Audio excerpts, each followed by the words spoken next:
All right, everyone, welcome to Let's Talk Bicycle Friendly Businesses with Bike Walk KC. Our host tonight is going to be Michael Kelley, who is our Advocacy and Policy Coordinator. Michael has been an employee of the Overland Park Chamber of Commerce. Am I correct, Michael? Okay, great. So he comes to Bike Walk KC with a good bit of policy background as well as some entrepreneurial and business focused background. So we're excited to have him talk to us tonight. We are this is part of a series that we're doing. The pandemic accelerated a lot of trends that were already in progress. And so our Let's Talk series is a conversation with leaders in Kansas City to find out how that acceleration is happening locally for the transportation, health, equity, and sustainability issues that are core to what we do here at Bike Walk KC, and as well as some of the more intersectional issues that often overlap with our work. So things like economic development, racism, housing, and more. So this is a long series, and you can find you can find the videos from previous episodes on our YouTube channel. I'll share those links later on tonight.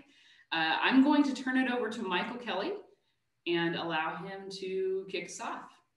All righty. Well, Liz, thank you very much for the introduction. And again, good evening, everyone. My name is Michael Kelley, and I'm the Policy Director for Bike Walk KC.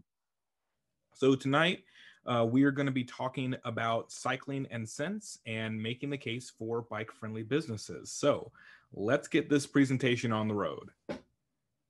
Or should I say trail? Can we go to the next slide? So for those of you who don't know, really quick, Bike Walk KC is the area nonprofit for cyclists and pedestrians, and our mission is to redefine our streets as places for people to build a culture of active living. Next slide. So this is a brief outline of what we'll be discussing tonight. Biking means business, some aspects of being a bike-friendly business, how you, the customer, can make the case. And we'll finally end by talking a little bit about how Bike Walk KC can help you. So let's move. All right, so the first part that I want to talk about tonight is biking means business. And what I wanted to do here was spend a little bit of time talking about how biking can improve businesses and economic development at the individual, business, and community levels. Next slide.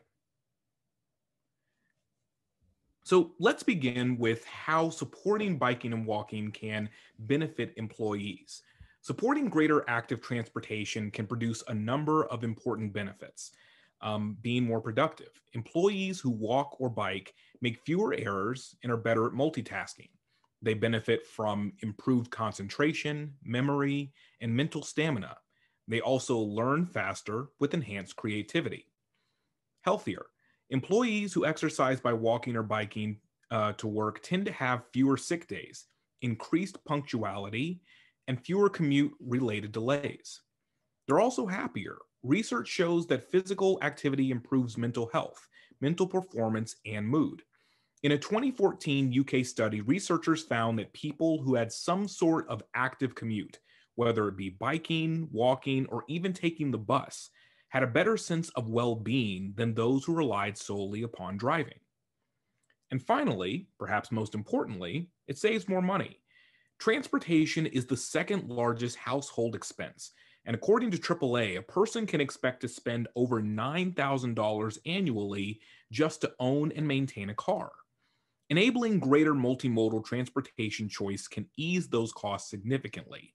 According to a study from the Center for Housing Policy, a two-person adult household that uses public transportation saves an average of $6,251 annually, compared to a household with two cars and no public transportation accessibility.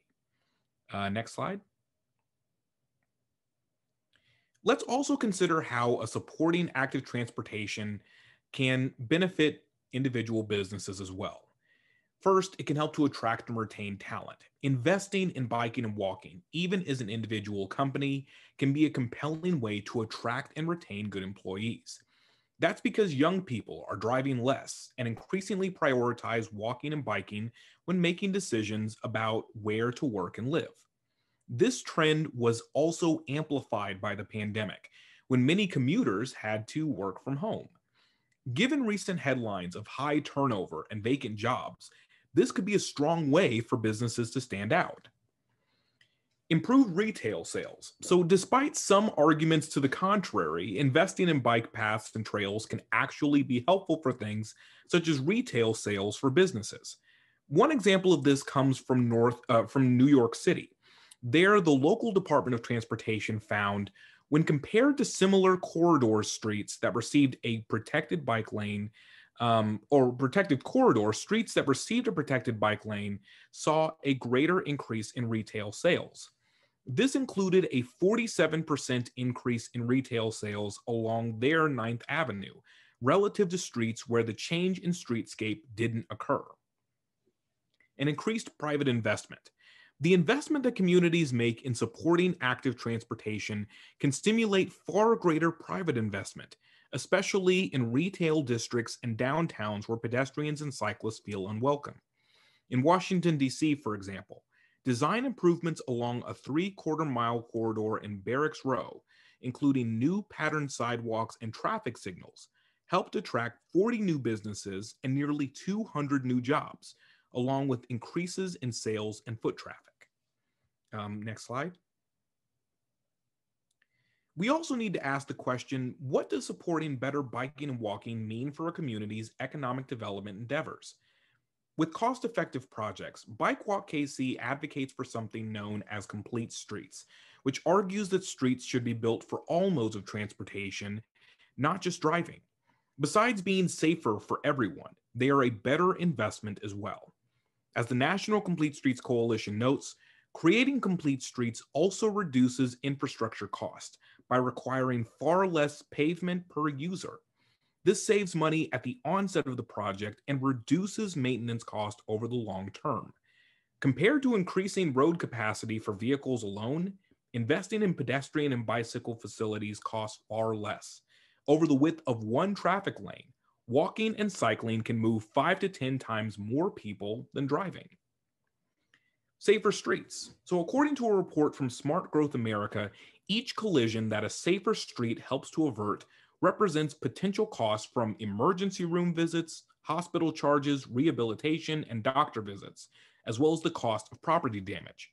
Within the sample that they had in their report, they found that complete streets improvements collectively averted $18.1 million in total collision cost in just 1 year. Improved property values. So working to invest in walking and biking can add value to a community beyond the sidewalk itself. In a 2009 study from the group CEOs for Cities, researchers worked to estimate how much market value home buyers implicitly attach to houses with higher walk scores. They found, on average, that an additional 1 point increase in a community's walk score was associated with a $700 to $3,000 increase in home values. And finally, lower healthcare costs. Enabling more people to walk or bike isn't just good for business, it can also keep folks out of the emergency room, which saves a great deal of money over the long run as well. Consider this. A 2011 study in Iowa found that cyclists there, including those who ride for recreation and to commute to work, contribute substantial spending associated with commuting and cycling trips within the state. The physical activity from cycling there is associated with as much as $354 million in lower annual healthcare costs due to fewer cases of heart and lung disease and other diseases associated with less physical activity. Next slide. So I want to end this section by briefly highlighting some of the economic success that has been spurred by multimodal investments in other communities, both here in the region and throughout other parts of the country.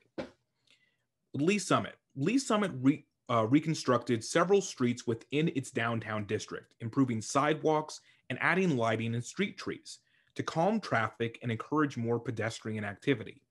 The city improved sidewalks and added bump outs, street lights, benches, and planters, acting as a catalyst for redevelopment. Downtown Lee's Summit estimates 10 net new businesses, 58 net new jobs, and nearly 3.5 million in private investment has occurred since the changes. With the Katy Trail. The trail is a 240-mile-long trail system which stretches across the Show Me State. A 2012 economic impact analysis concluded that the 400,000 annual visitors have a total economic impact of just under $18.5 million, which supports more than 360 jobs across the state. In Indianapolis, they have received increased attention in recent years because of their work to develop what's known as the Indianapolis Cultural Trail. The result of a public-private partnership, the 8-mile trail has been an important economic driver for the city. No pun intended. A 2015 report assessing the impact of the trail found that it has produced around 90 new jobs. Further, from 2008 to 2014, the assessed property value for the area increased by more than $1 billion. And finally, in Northwest Arkansas, another great example comes from what's known as the Razorback Regional Greenway. The 36-mile facility has received funding from the Walton Family Foundation, the U.S. Department of Transportation, and other state and local entities. In 2018, a report assessing the impact of biking along the Greenway and throughout the area showed that the investment provides $137 million in annual benefits to the local economy, including $85 million in health benefits alone. Next slide. So now that we have that general overview of how individuals, businesses, communities have been impacted by investments to walking and biking, I wanted to shift gears and talk a little bit more about what it means to actually be a bike-friendly business. Next slide. So before I jump into this, I want to make sure to note for the audience, a business doesn't have to do every single one of these things to be a bike-friendly business. Some of these things take time, and some simply aren't possible for individual businesses. The goal for a business ultimately is to identify what you can do and work to implement those elements as conditions allow. To begin, let's explore the area of encouragement. So when you're trying to encourage people to ride, some BFBs offer incentives for employees to ride, such as the bicycle commuter tax benefit or other cash incentives for biking. Additionally, they often work to make biking a preferred method of travel and offer encouragement through programming and recognition. Additionally, businesses can support event participation. Speaking of programming, this is another way that they can do this through organizing staff rides with key members of management. Employers also encourage employees to take part in other social rides, community bicycling events, and national events like Bike Month and Bike to Work Day. But encouragement also means being visibly supportive. And one of the key ways an organization can do this is by attending public meetings and working to support greater multimodal transportation in the community. Bike Walk KC has been fortunate to have support from a number of businesses when projects and plans are proposed, but we can always use additional voices and perspectives. Next slide. Next, let's talk a bit about the education aspect. One step BFBs can do is with safety skills information and making it readily available in the business in question, perhaps even as part of orientation materials or the company newsletter. Bike-friendly businesses can also offer basic resources such as bike maps, tip sheets, and opportunities for employees to take skills and maintenance classes. Such classes should only be taught by a league-certified instructor, and we are still in the process of raising funds to provide scholarships to Black and Brown students as well as LGBTQ individuals to become LCIs as well. Amy can share the link in the chat for you to learn more and donate if you wish. But finally, and similar to encouragement, bike-friendly businesses working to fulfill education elements work hard toward the vision of an inclusive bicycle-friendly community and strive to reduce distracted driving. Next slide. Let's also spend some time on the issue of engineering. Perhaps the most common and helpful way that a business can demonstrate being bike friendly to both employees and customers alike is installing ample bike parking. Consideration should be given to ensure such parking is secure, convenient, and high quality. Attention should also be paid to proximity to entrances, protection from the elements, and potential theft.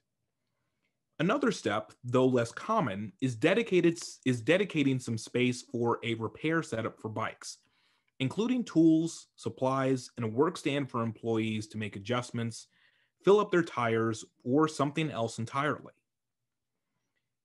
Showers and lockers. So, especially in corporate spaces or where appearances are a bit more important, showers and lockers can be meaningful for employees who want to bike to work. Some places, in lieu of this, offer subsidized gym memberships for employees. And finally, making your business easily accessible by bike. This step takes the longest to achieve when it comes to engineering, but is still incredibly important. The idea is that a bike-friendly business, or BFB, is easily accessible by a series of dedicated bikeways or low-stress streets. If not, the business is working with local government to advocate for improved conditions for bicyclists and other vulnerable road users. And next slide. Finally, let's briefly explore the aspects of evaluation and planning. This is probably the most advanced and aspirational element of being a bike-friendly business. Ridership goals. So a bike-friendly business has set ambitious yet attainable goals at this point to increase ridership and other key metrics, such as bike-to-work day participation or the number of employees and customers on a bike listserv. Measurable goals provide the business with something to target and to celebrate, as well as to motivate individual employees. Appointed coordinator. There is an appointed bike coordinator responsible for coordinating bike events, programs, and facilities for the business. This may be a volunteer coordinator or incorporated into a formal job description. Additionally, there's the annual survey. A bike-friendly business conducts an annual survey to learn more about the commuting habits of employees and potential barriers that may exist for employees to bike more. And finally, data on bike computing. There is a concerted effort in certain bike-friendly businesses to collect internal data on bike commuting for benchmarking and goal-setting purposes. Tools such as the National Bike Challenge can play an integral role in helping a company track its ridership. Next slide. So with all of that explanation out of the way, let's now shift our focus to making the case. How can you make an appropriate pitch to your preferred business for them to become a bike-friendly business? Next slide. So before you get off your bike, take off your helmet, and walk into that business, it's important to know a little bit about the establishment in question. When you do your research, it's important to ask yourself a few key questions. What businesses are close by? Asking yourself this question can help you craft a more compelling message for being more bike friendly. If there aren't many businesses with bike racks out front, this could be an opportunity for your business to set a new tone for attracting customers. If there are several in the area, that is a clear signal that multimodal considerations are important and it can help your business to follow suit. Which industry are they involved with? The reason you would ask yourself this question is because it aligns with some of the data that I mentioned earlier in the presentation. A boutique, a restaurant, or other small business will care about foot traffic and visitors. Folks working in real estate will likely want to know more about how they can increase property values. Given all the places struggling to hire right now, making the commitment to support multimodal users can be one way to attract and retain new staff. And finally, what multimodal facilities are in the area?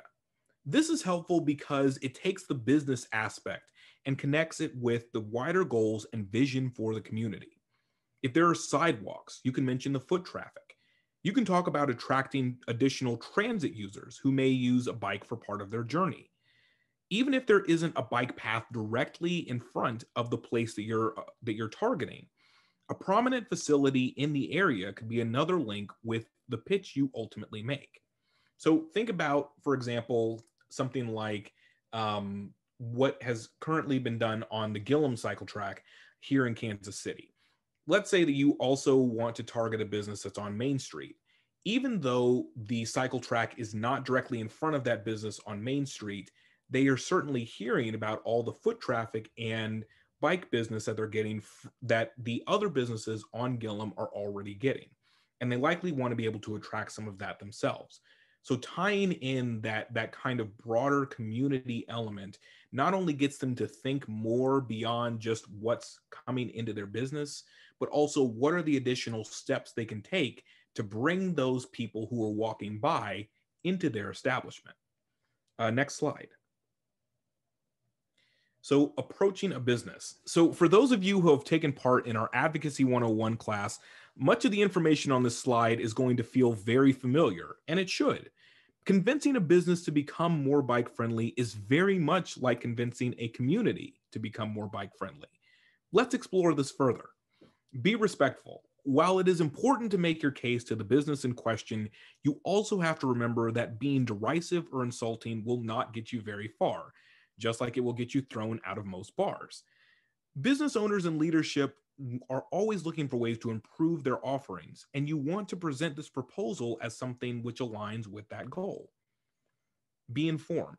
What are examples of how that specific type of business could be bike friendly? So I'm going to stop for a second, and I actually want you guys to take a second to write in the chat. What are some of the examples of how a business could be more bike friendly? Not just what we've talked about, but some of the other things that you guys have seen.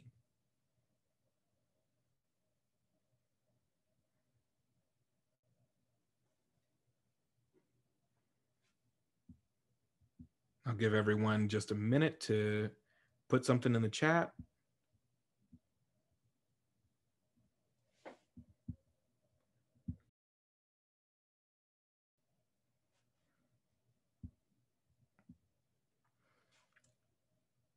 Okay, Ryan, I like this. Something small like having a cooler for water bottle refills. Absolutely, absolutely.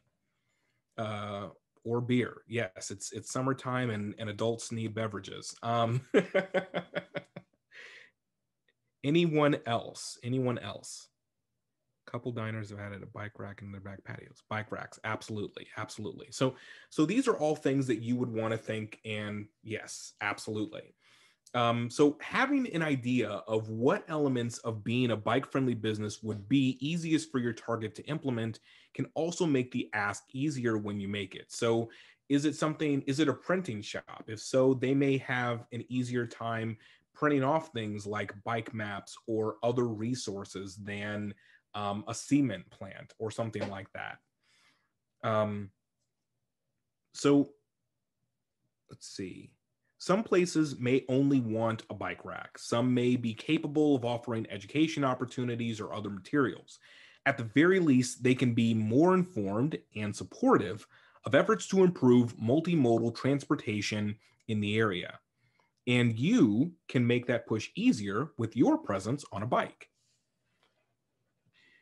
Be personal. Why does having a bike-friendly business matter to you? How can it make for a better shopping experience? How can it make the place better to work for? Being able to give a face and some sort of tangible meaning to becoming a bike-friendly business can make a real difference in the strength of your pitch as a whole. And finally, be persistent. Business owners know this part of the job as well. Sometimes it takes multiple tries to really get someone to support an idea, to take a risk. The best thing you can do is share information to demonstrate a low risk and high reward if they support your request for them to become more bike friendly. Next slide. So what happens if and when a company says, yes, I want to be a bike friendly business? Thank you, and here's your water. There are several steps you can take, including thanking the leadership. Send an email, make a phone call, or stop by in person following appropriate public health guidelines. to thank the leadership of the establishment in question for committing to support multimodal customers. Businesses get plenty of attention and press when they do something wrong, but far less so when they do something right. Giving them that praise early on can also help to ensure they stay committed to making real changes. Refer your contacts. The more folks to enjoy a bike-friendly business, the merrier, right? Let your friends and family know that an organization is taking steps to become more bike-friendly and encourage them to stop by or use their services if they can. You get to tout your successful push for bringing another bike-friendly business to the area, and the business itself gets some new customers. Win-win. Use social media. You can actually use Facebook and Twitter for good, believe it or not. Tag them in a post with your own connections, leave a comment or review if you can. Be sure to take pictures, as it helps to create compelling visual aids to go along with the words you write, but make sure that they are suitable for work, obviously. And finally, connect them with us. Bike Walk KC loves new members, but we also appreciate the opportunity to connect with community stakeholders, to answer questions, and help them become better advocates. Part of being a bike-friendly business is working with other entities that want to support greater walking and biking in the community. And Bike Walk KC is in a good position to help them achieve that goal. So next slide. So how Bike Walk KC can help? How can our organization help you and your bike-friendly business? So what exactly does a business membership with Bike Walk KC entail? While there are plenty of benefits, I want to spend a few minutes talking about some of our key offerings. So customize your own. We work with a variety of businesses which come in different sizes and hail from numerous industries. We understand that not every business is the same, and we want to make sure that we serve the specific needs of each organization as effectively as we can. So with that in mind, while we do have base memberships for small businesses and corporations, we are also able to customize memberships as needed. Reach out to our development director, Amy Scrivener, to learn more. Evaluate bike ped elements. Another way we can help you as a member is to evaluate bike ped elements for your business. This is something which all business members are eligible for and covers several parts of an organization, including an on-site evaluation of your work site and facilities, a review of corporate transportation, wellness, and sustainability policies, and awards and recognition for those businesses which receive high scores. We also offer active commuting clinics for members businesses as well. A member of our education staff comes to you to discuss key topics such as reviewing the rules of the road for bicyclists and other road users, practicing safe bike handling skills in a safe and controlled environment, and riding around to familiarize yourself with traffic controls and urban riding. And finally, staying in the loop. We also want to make sure that you are able to stay in the loop, or should I say stay in the cycle, on active transportation happenings in the region. Members can get exposure in our email newsletters to over 4,500 subscribers, but it's also an opportunity to learn about upcoming events we offer, public meetings about multimodal projects, large-scale planning efforts, advocacy updates, and more. Next slide. So I also wanted to spend a little bit of time sharing perspectives from a couple of our current bike-friendly businesses. The first comes to us from Graham and Dara Hess, who own Sequence Climb in the Crossroads. We asked them, why did you feel it was important to become a bike-friendly business? They responded, we believe in living simply, reducing our carbon footprint, and keeping active. We are a community-based business and wanted to provide the opportunity to others who share a similar view. It strengthens the bond with our community, and our vision aligns with those of our clients. Next slide. The other entry, and the last slide I wanted to share with you, comes from Jackie Sloop, my own dentist and the owner of Sloop Dental Company, located in Brookside. We asked her, have you received any feedback or comments from someone other than me about being a bike-friendly business? She responded, our patients love our tooth-shaped bike racks and the fact that we are a bike-friendly business. We have several patients who regularly ride their bikes to our office, and we have families that ride to the office together. We also have bike-themed stickers that we give to patients who ride their bike that are a big hit, especially with kids. It's a great way for the community to come together.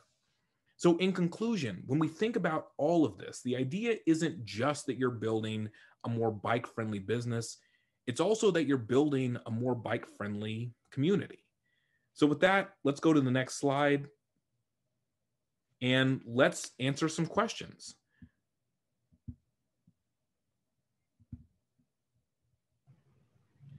So, Ryan, did you have a question? Yeah, I was just going to say, I'll start. I'm curious where one would get one of those bike racks. I wouldn't need a tooth-friendly one, but I'm sure I can Google it too. But I'm just curious if anyone knows where to get one, something like that. Yes. So we actually are, our bike share director is also our director of business services, and he is able to help you figure out purchasing a bike rack. So if you wanted to reach out to us, we can help you figure that out. Okay, cool. I will. Mm-hmm. There any additional questions? You can either drop them in the chat or just come off of your mute and share it with us.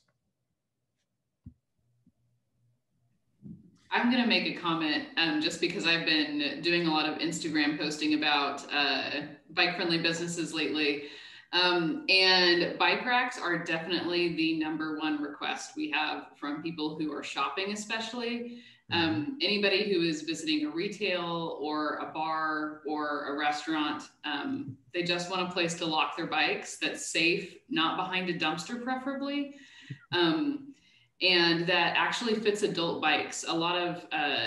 We've seen a lot of like pretty good bike racks that have been around for a long time. They're sturdy, they're durable, that's good.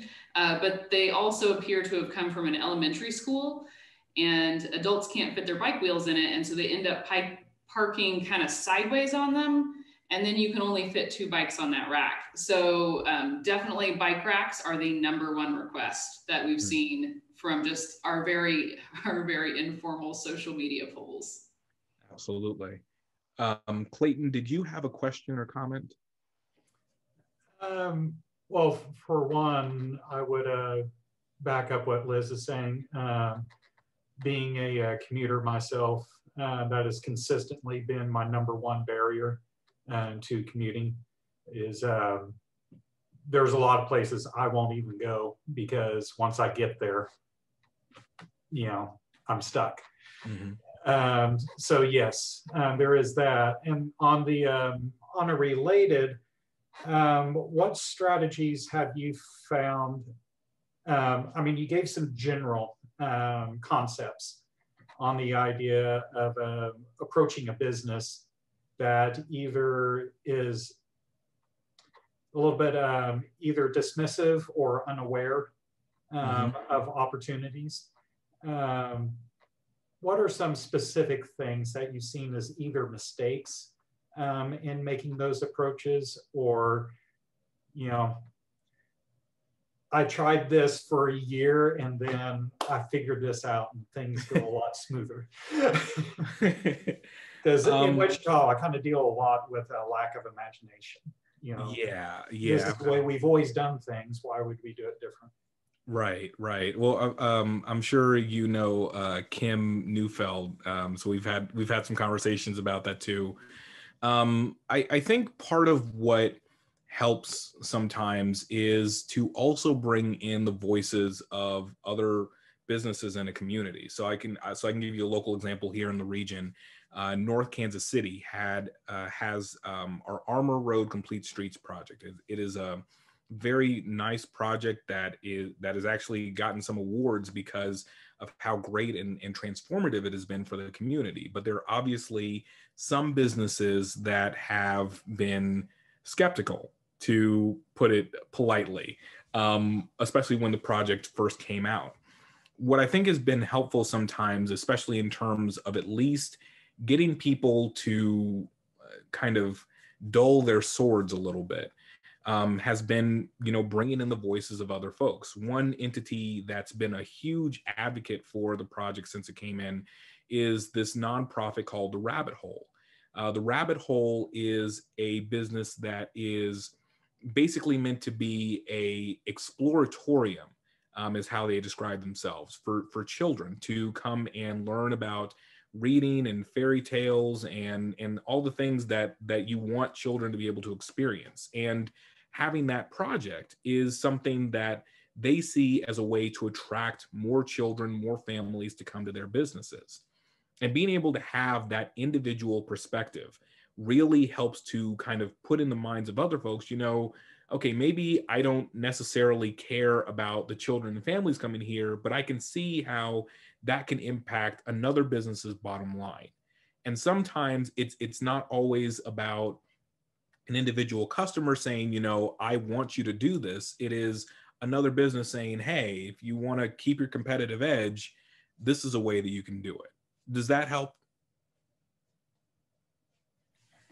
Yeah, I think so, because I would say that maybe that's something I'm lacking, in the sense that, some of the approaches that I've made, I'm very careful about not making it a complaint, but to inform, hey, I want to be your customer. I am spending extra effort, but I can't do business here because of this. You give me this, I'll be here all the time. Right. And I try to get other cyclists to do that, but I haven't thought of bringing in other businesses saying that instead of me. Clayton, I totally hear you. I think even more than a Bike Walk KC person coming in and trying to sell, the business on a membership or the benefits, it's lining up. I think people are sometimes surprised of who they know that are cyclists.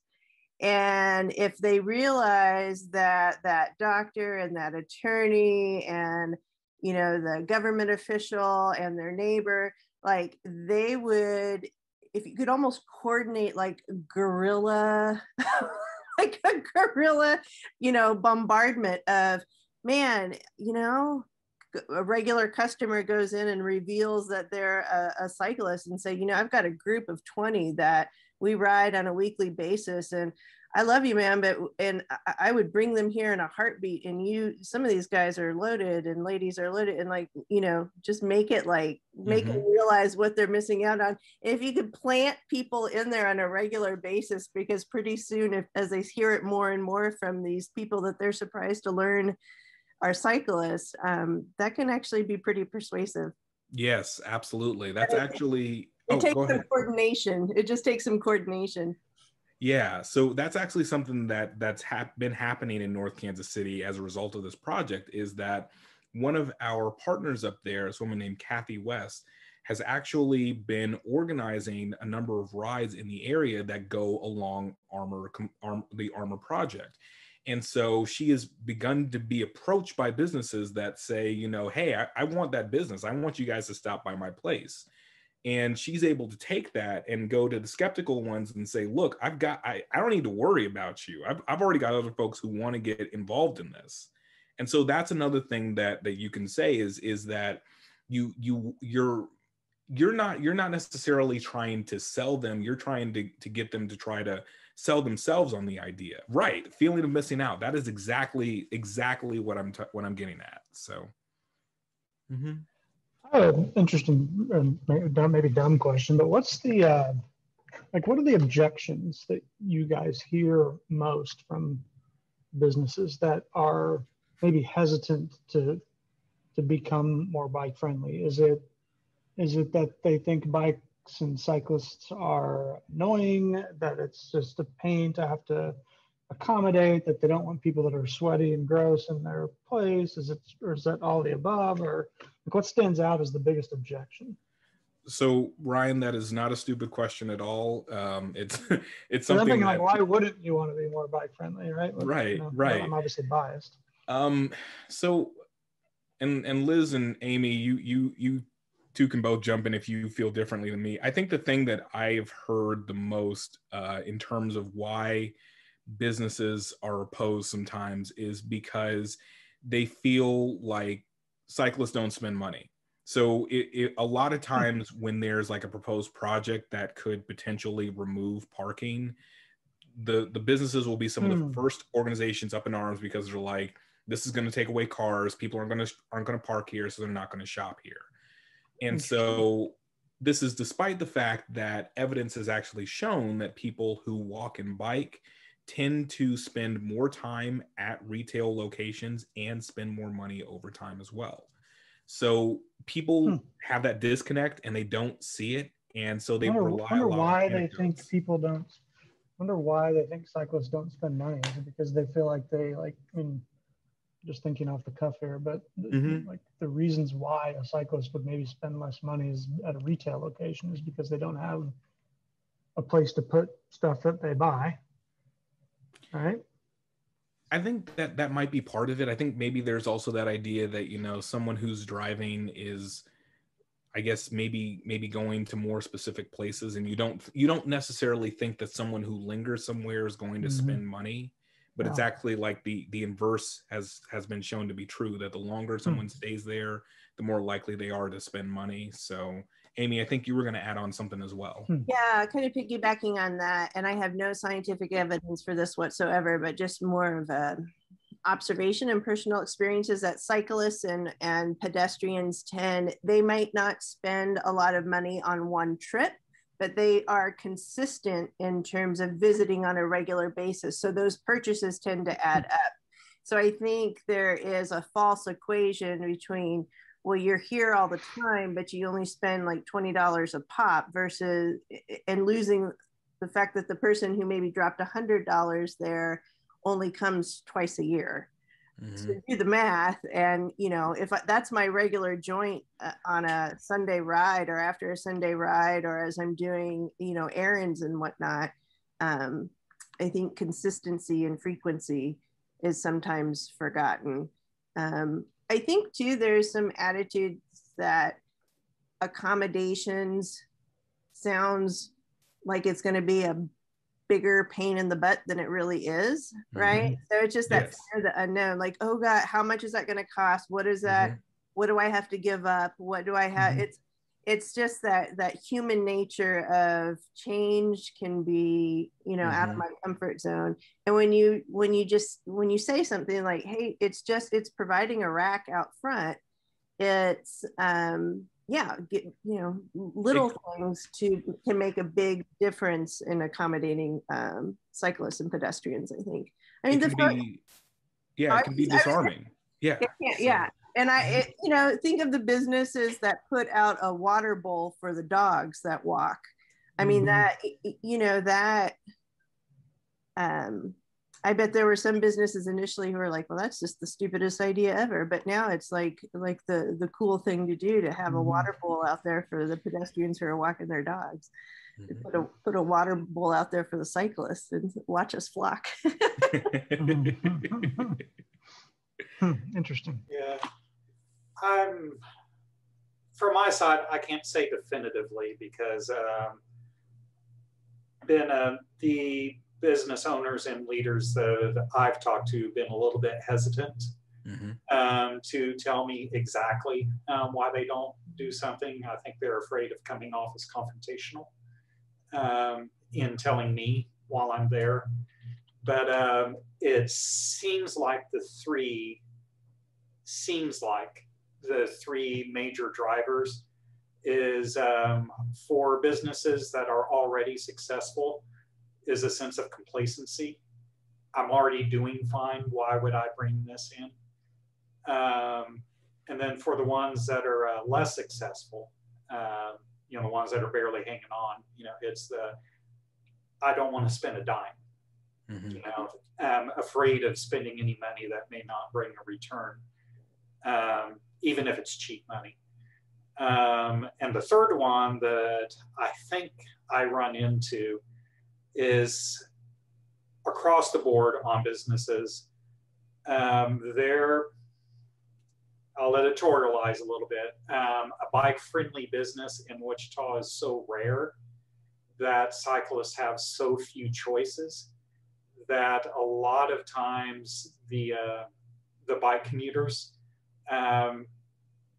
instead of going where they want to, they have to instead pick the places that they can. And so those businesses, they're going, well, why would I do anything? They're already coming here. And bridging that gap.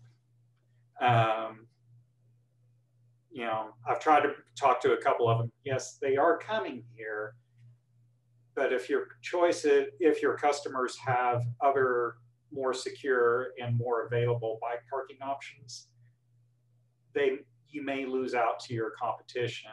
And, you know, for example, one of the businesses I was talking to, well, yes, I come here when I know you're slow, because on the weekends I know to avoid here because your bike racks are already full. I don't even try. Well, I think that one of the ways that you can kind of push back, at least on the point about you know, it's a risk, and I don't want to lose on that, is I mean, just be frank with them. Like, what else do you have to lose? Like, you're basically on the brink as it is, and I mean this seriously. If a business is effectively on the brink, it means, at least in part to me, that they aren't doing exactly what they need to thrive, and that they clearly need to change if they want to be able to survive. Asking them to, you know, take this small risk, invest in a bike rack, or invest in some other way to demonstrate that you're more bike friendly. Yeah, it is a risk, but have you looked around your place yet? So I think it's okay to kind of, you know, push them and say, look, I understand that it may feel like a risk, but I've already walked into this business as a bike commuter, as a bike shopper. If you want more people like me to come in, at least to help with the business, then you need to do more to attract more people. And I can tell you that these are the things that you need to do. So, you know, taking that element of I understand that you're struggling. This is a way that I can help you to not struggle, can be one way that you begin to kind of address that perception that it's not good enough. So I think one thing that I've seen in our work with neighborhoods is that businesses that partner with neighborhoods, or with, in Kansas City, we call it a CID. What do we call that? Community Improvement District. Yeah, Community Improvement District. So with businesses who work with the folks who live around them and the other folks who do business around them, they have a lot of success in creating that community that's bike friendly that we talk about. And that's a lot lower risk because you can advocate together with the people who live there for safer streets. So for streets where cars travel slower and it's safer for pedestrians to cross the street, and it's even safer for drivers, so they feel more comfortable stopping and shopping instead of just trying to hurry through because you're just trying not to get creamed by somebody coming sideways at you. The businesses who work with the CIDs and neighborhoods, they're able to pool their money to put in bike racks maybe along the sidewalk. So it's a community bike rack situation, and they don't have to invest in their very own. And they build a lot of goodwill. When we talk about bike-friendly communities, we're talking about whole neighborhoods that are welcoming for people who come by any mode of transportation. And I think that is, combined with the lower risk, I think that's just a great way to build a neighborhood of people who are committed to your business because they want you to be there for the long term. And they are willing to support you because you're willing to support them too.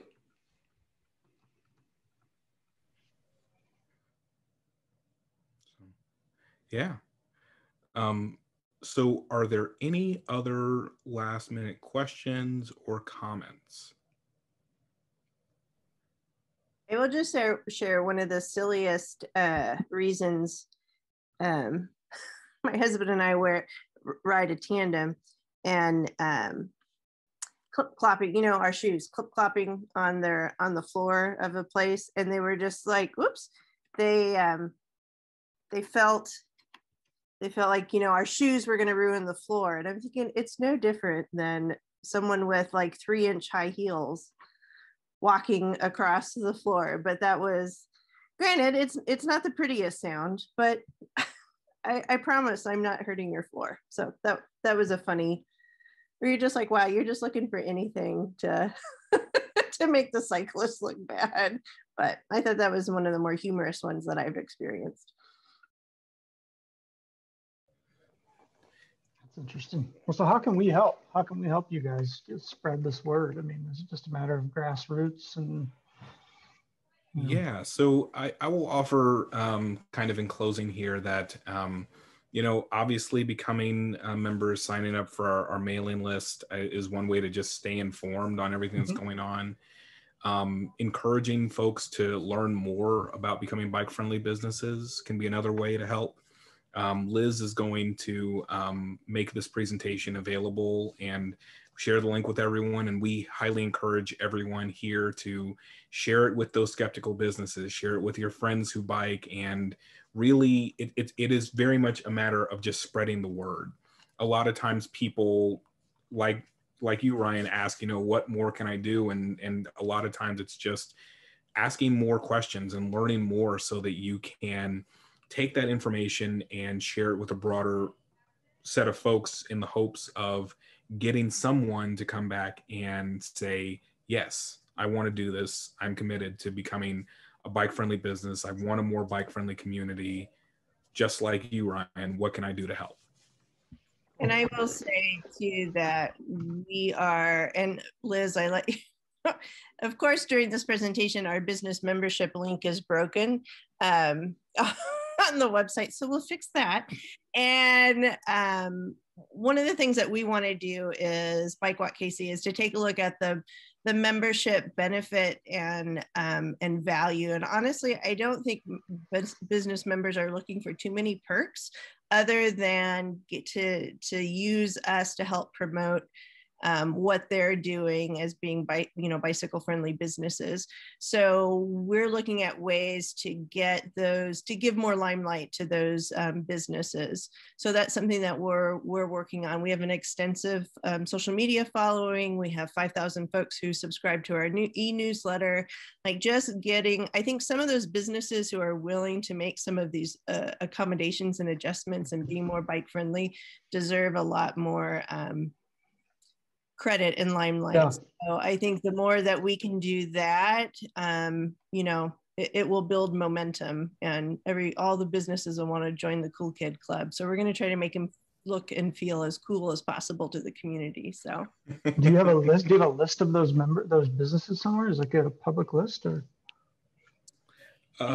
Yes, I think if you look on our bike friendly business member page, we actually list the businesses who are members. So well, I will send you all a follow-up email tomorrow that it will include many links and none of them will be broken. Because Amy's going to check it before I send it. Yes. Well, again, I want to, before I give it back to Liz to formally take us out of this, I do want to thank you all again for taking an hour out of your day to spend with us, to laugh, to share your insights and experiences, and to ask, what more you can do to encourage your organizations to become more bike friendly. This conversation doesn't end here, and we're happy to help. Just feel free to send an email to me, Liz, or Amy, and we're happy to help. So Liz, take us on out of here. Thank you, Thank you, Michael. Boyd. I have really enjoyed this conversation tonight. We've had a really intimate group, and I appreciate you all being so responsive and being so involved. I think that Clayton made a really excellent point in the chat. He said bicyclists are not usually your bulk customers, but they tend to be your repeat loyal customers. And I think that makes a great point about how community-minded bicyclists tend to be, and we're not going to travel far from home because I cannot be bothered to ride 20 miles to go to some chain shop when I could go to the local business that's 2 miles from me. And I know that that's a pretty that's a pretty similar sentiment even among the long haulers.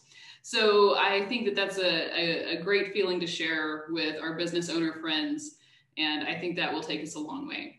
So thank you all for coming tonight. I appreciate you being so involved. Like Michael said, we are a small group and we are good at email. So if you have a question or if you want to work with us, talk to us and we'll reply right back. I encourage you to share this with all your friends. And thank you to our members, both business and individual, for supporting the virtual series that we've had going through this pandemic. And we're excited to see some more stuff coming through. So watch for our emails. That'll come through tomorrow. Thank you all and have a good night. Thank you.